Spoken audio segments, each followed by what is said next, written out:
It's used to fuel a genocide against my people. It's anti-Semitic to say that I don't believe that hundreds of thousands of Palestinians, that millions of Palestinians should be displaced, should be killed, should be bombed, should be not given access to food and water like we've seen in Gaza for the last 11 days. They've been under even stricter blockade, not allowing electricity in. During the month of Ramadan, people are continuously But that is starving. not why he's so being... there's nothing anti-Semitic. That is not why he's being being threatened with deportation. I mean, my question for you would be, Nerdeen, I've asked you this before, and I'm interested if you've got the same answer or not, but I mean, do you personally, right now, do you support Hamas? Welcome to the political theater, everyone, where the laziest gotcha question, do you support Hamas, is flung around like a monkey tossing a grenade in a glass house. Enter the trap, a yes or no ambush designed to bulldoze 75 years of colonialization, occupation, imperialism, and siege into a soundbite-sized smear. Imagine asking someone drowning if they support water. Completely ridiculous, right? This isn't an honest question, it's a rigged moral purity test. A cheap slate of hand meant to dodge the real conversation. But buckle up, because we're about to obliterate this context-free, bad faith debate with the facts sharper than a Zionist deflection tactic. And trust me, you will want to stick around for the explosive final. Let's go. I don't condemn and I don't tell people who are living under occupation, living under genocide, how they can resist But do you their support occupation. You know, I've never publicly expressed support for any specific parties or groups in Palestine, including the Palestinian Authority even. But I support all people who are oppressed to resist their oppression. You can't tell people that they don't have the right to defend themselves. Right, but you do accept if you're not prepared to condemn a group like Hamas, then you are de facto supporting them. I'm not going to condemn anybody who's defending themselves, and I won't condemn my people who are the victims of this. Okay, hang You guys condemn Israel? Hang on. Do you condemn the terrorist state of Israel? Hang on, Nerdeen. So did you condemn what they did on October the 7th? Again, I think a lot of what we saw about October the 7th was actually lies, and they've been disproven. Wow. So, you know, I don't know what conversation we're having here. They are. The 40 beheaded babies' lies was disproven. The Well, charred do you think the 1,200 people? Rape, Okay, well, let me be specific to you. Do you think? Let me be specific with my question. We've seen do you believe? rape. Hang on. That's what I condemn. Do you believe that 3,000? Do you condemn Israel? Can I ask you a question, please? Let me ask you a question, then respond. That's how this works. Do you believe that 3,000 Hamas terrorists crossed the border on October the 7th in 3 different phases and attacked indiscriminately any Israelis, in particular Jewish Israelis, they could get their hands on, that they murdered 1,200 people, that they wounded, some of them irreparably in terms of injuries that will never be recovered from, nearly 7,000 more people, that they captured and kidnapped 250-odd people, including a baby, including Holocaust survivors. So do you accept those basic facts? I mean, the U.S. government is currently negotiating, you know, the continuous ceasefire with Hamas. And so it's clear that, I'm just asking if you accept those actions facts. were taken. Nerdeen, I just asked you if you accept those facts. Like I said, it's clear whatever actions they've taken, and I'm not sure, you know, what part of all of that is or isn't true. There's been a lot of propaganda, but it's clear that that was a response to oppression since 1948, to when Israeli groups, Zionist groups went to Palestinian villages like mine. So just to be clear, you don't condemn even worse than that. So you cannot condemn what they did that day. Like I said, I can't condemn what has been repeatedly we've heard you loud and put in the media. We've heard you loud and clear. What I don't know is true. What I don't know to be true. I know. I don't How very condemn convenient that you don't think any of this true. I mean, we literally saw what they did through their own GoPro videos that they beamed to the world of them murdering innocent people. They literally beamed it in real time I believe Israel actually killed a lot of their people through the Hannibal Directive. They were proud of it. Do you condemn the Hannibal Directive that was directed towards their own people? If Israel cared about their hostages so much, why do they continuously bomb Gaza while they're there? Right, Winston, I believe a lot of what we saw on October 7th actually came from the Israeli side. Okay, Winston, the Hannibal Directive is a perfectly valid point that it does appear that certain leaders on the Israeli side are now conceding there was a Hannibal Directive, which is that they would basically stop their own people from being kidnapped, and if it meant taking their lives in that eventuality, that would have to happen. And there is some evidence that may have happened with some of the people who were killed. So let's be clear. right? I try and be very fair-minded about this. I go where the facts take us. The 40 beheaded babies turned out not to be true. It was stated as fact by an Israeli member of the Israeli forces. It turned out to be untrue. It is true, however, that some people were beheaded. It is true that babies were kidnapped. So these things are all a question of scale.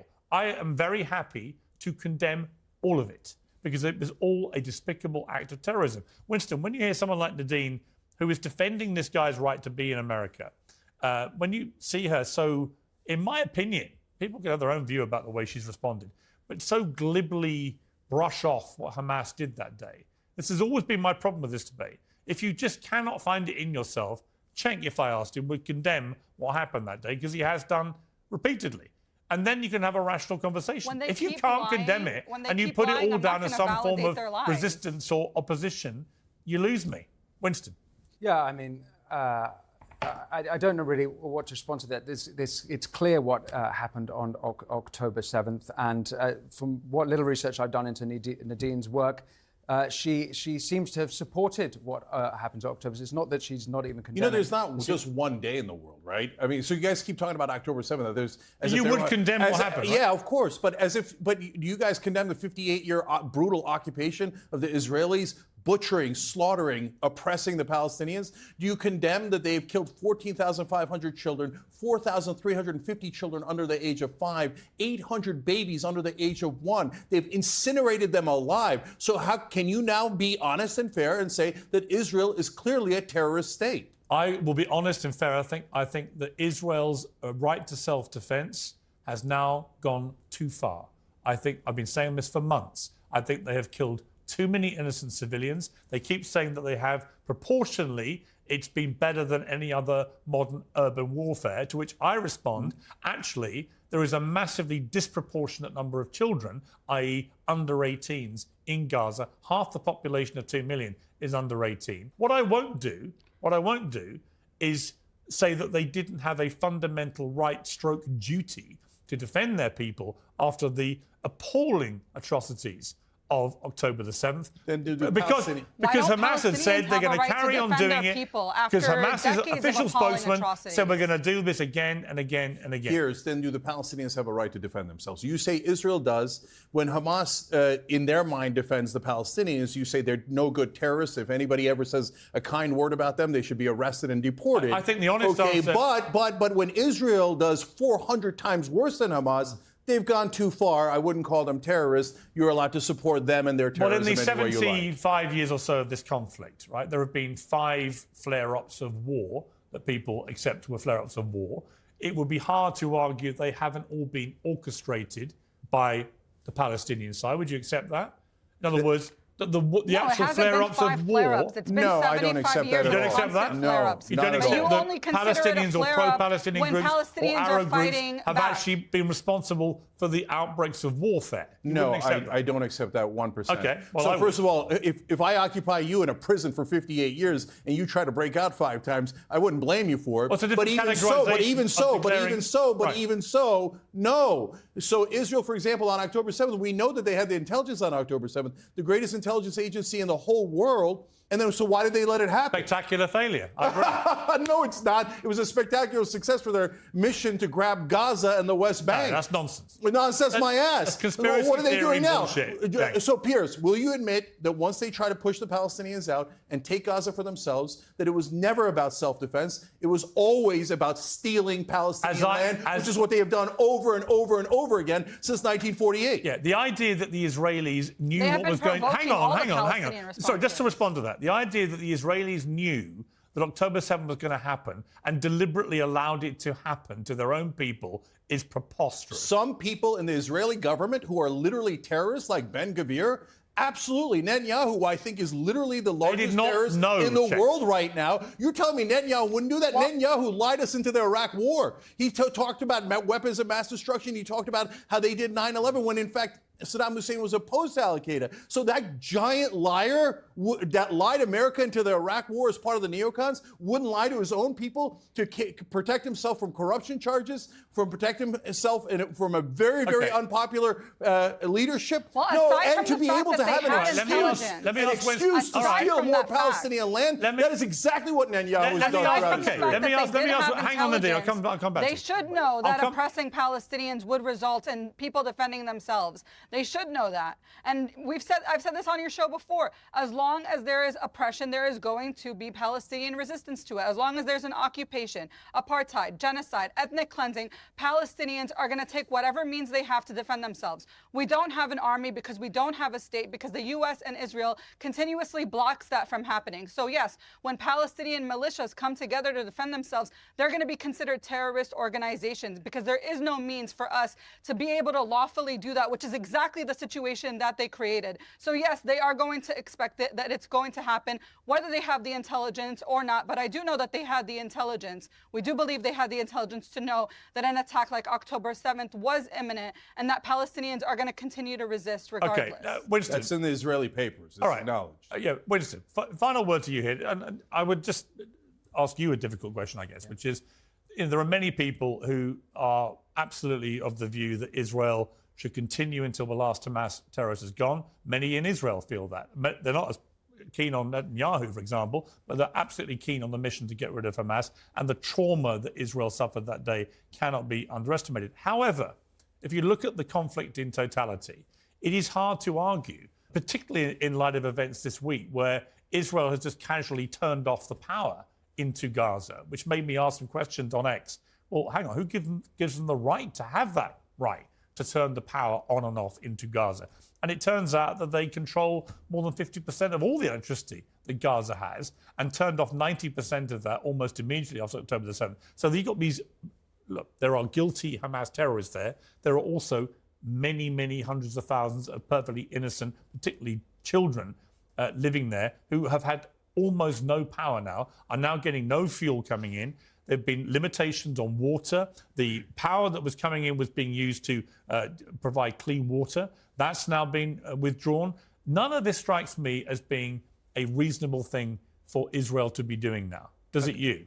Okay, so I think to understand the electricity thing, there's a bit of background needs to be understood. Firstly, why is it that Gaza doesn't have more power plants? One of the reasons is that they have spent many billions of their donations building up a vast terror network. That is true. Yeah, and their no, it's own because military. Israel Another question is why is it that Egypt aren't supplying electricity to Gaza? The reason is even Egypt themselves recognize Hamas as a Muslim Brotherhood affiliated organization, and they are incredibly wary of that organization.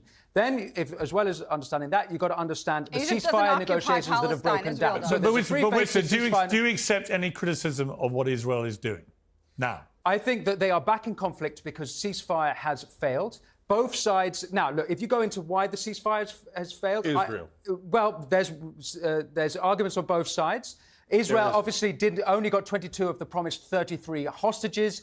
Hamas said they would clear the Philadelphia passage. Israel they did not. Withdraw Israel definitely, will you all definitely have apologize grievances. when they try to take Gaza? May I? Israel have grievances about the phase 1 of the ceasefire failing, so they've been unable to get to phase 2 of the ceasefire.